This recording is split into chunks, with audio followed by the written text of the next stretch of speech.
Hi guys, back again. Well, the last video got quite a few comments and likes, which was great. So obviously this is a subject that really connects with people and a lot of people resonated with it, which is great. So what do we do if we have people in our world who we do find we're being subtly emotionally abused? And I think recognizing you are being subtly emotionally abused is the first step. The first step is to become aware of that. I think a lot of people don't even realize, perhaps. And maybe it's because it's been happening for so long that they don't even really recognize that it's a problem. And so recognizing this is a problem and it's not working for you, it's not working for me, because now I can see it clearly. Okay, so now what do we do about it? Especially if it's a parent or grandparents. I think they're the real, or step parents, people like that. Because I think that's where a lot of this is happening. So let's just keep it simple. We'll keep it with those people in mind. And for a lot of us, cutting off is an extreme response. And it doesn't always sit well with us. Some of us perhaps have done that because they feel there is no alternative, and that is just tragic if that's the case. So I'm not going to judge anyone for having done or not done this. It has to come from you. It has to be something that you've considered and really thought through, because it can hurt us when we do things like that, to actually cut people off. And usually I'm assuming people would have done that because it's got to a point where it's just intolerable. Now, if that's the case, then you do not have to put up with intolerable emotional abuse. That is not going to work for you, and it's not fair. So if that's a place you've had to come to, then I'm sure it wasn't an easy decision. But perhaps you're someone that is just struggling, realizing that you don't enjoy spending time with these people. It's a struggle, and they're people that maybe want to spend time with you, like a parent.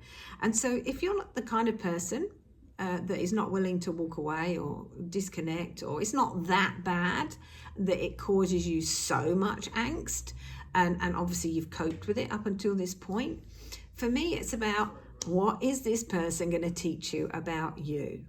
Now, for me, this is where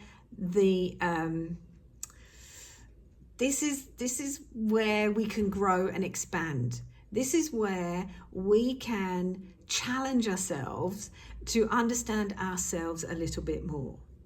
And so these people that are really triggering us or impacting on us can be our biggest teachers. And I know that's not always easy to see them as your teacher, because you don't like them, maybe you resent them, maybe you even hate them, you really haven't got a lot of time for them. And so, because this has been happening over years, and so first of all, let me explain a little bit of a thing. If someone has hurt you, and you have felt the pain of whatever it is, emotional abuse, rejection, abandonment, I don't know, whatever it is. If you felt an emotion that you did not like with somebody, and you haven't processed it out of your heart, which means you haven't processed it as in felt it and healed it, you've stored it, it's like a brick on the wall. Now, maybe this has been going on for years, and this is what I think happens. It's been going on for years. They've been guilt tripping you, or emotionally manipulating you, or causing a lot of resentment or a guilt or uncomfortable feelings, whatever it is, anger, frustration. And you have been holding and building, and every time that happens, you felt that pain, you put a brick on your wall. And so that brick wall is like, it might just be a little one. It might be 10 foot high and 2 foot wide. It could be a big wall. So of course, every time you think about that person, it's almost like you trigger the brick wall, and the brick wall is a whole heap of big pain and uncomfortable feelings. And so just thinking about that person makes you feel bad. Just looking at that person makes you feel bad.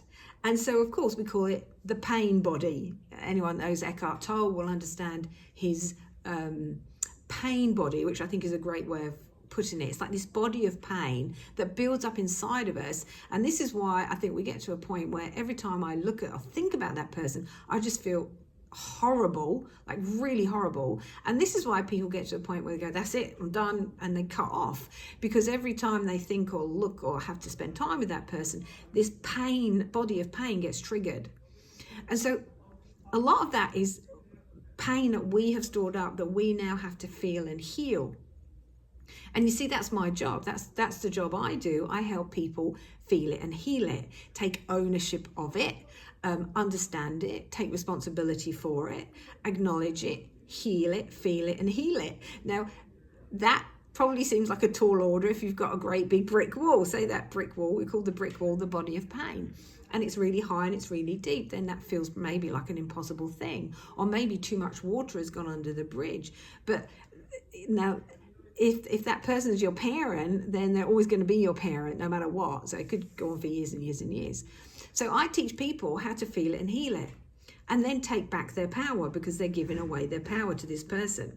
This person has a lot of power over them because they are allowed to create a lot of feelings inside of us. And so you can heal it. You can deconstruct, because you've constructed the brick wall. It's like every time you felt something, you put it on your brick wall. And if we've constructed it, then we can deconstruct it. And so this is why I ask people, what do you want? Because ultimately that brick wall might be really big, that body of pain, and you might not want to. It might seem all too hard or all too much for you. And it's easier just to walk away. Now, I think in the short term, that's probably a short-term solution that actually doesn't help in the long term, because not talking to someone that is a big part of you, your reason for being here, sometimes they gave birth to you or whatever. And that doesn't mean they have a right, by the way, but this is usually an important person to you. So this is not an easy decision to make, and it's ongoing. It kind of doesn't go away. It doesn't feel, I think for a lot of people, it feels like it doesn't feel right, and they know that in some instance. Now, don't get me wrong, if that person is hitting, punching, calling you names, is vicious, takes your money and is abusive, of course, then yes, why would you put that person in your life? Why would you keep that person in your life? I'm talking about the subtle emotional abuses here that when your parents say things that kind of make you feel guilty or make you feel like you're not enough or you haven't done enough, or, that disapproval, just that look they give you, that's just that disapproving look because you're not married yet, or haven't got the kids yet, or haven't bought the house yet, or haven't got the job yet, or whatever it is. There's 1,000 different things. And so, what do you do with that? Well, that feeling that they might evoke in you is your responsibility. Your feelings, your response, your responsibility. And that's what I teach people to heal, feel, and heal. Because these are your feelings and you have to heal them. You have to take responsibility. So if you've built a brick wall, which is that body of pain, towards someone, yeah, of course, thinking about them is going to make you feel bad. And this is why I say, when you care how you feel, you'll do something about it. So, do you care how you feel? Let's do something about it. Let's do something about it. You've got to one part, you're acknowledging it and you're aware of it. Now, what do you want to do about it? Now, if you just want to walk away, that's entirely up to you. I'm not going to tell you what you should and shouldn't do. Or do you want to see if you can work through it and allow this situation with this person to take you to a place where you can start to feel and heal and take back the power that you've given away? Because if you think about the brick wall metaphor, you build a brick wall around yourself, your heart, to keep you safe, but it also keeps everyone else out, and it can leave you feeling quite isolated in that brick wall. So the brick wall is kind of to protect yourself. And maybe that brick wall isn't there when you're dealing with other people, but maybe it is with this person. But you see, this is where that person can be your biggest teacher. You see, when people treat you nice, of course it's easy to love people that treat you well and are kind to you, of course. But really, you don't expand in those spaces. You just kind of stay the way you are, and they're lovely. And of course we need that and want that. But it's the people that challenge us the most that help us to grow and develop. What is it? iron sharpens iron, put you under a bit of a pressure, and you kind of know who you are in those moments.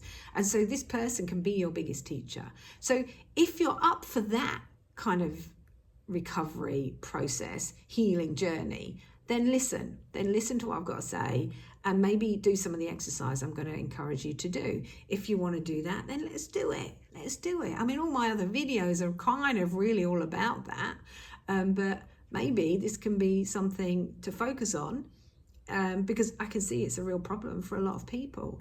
So this was just a kind of groundwork for maybe next time we'll look at, well, what can we actually do? What are the practical steps to take back your power and start to dismantle the brick wall that you've built up in your heart?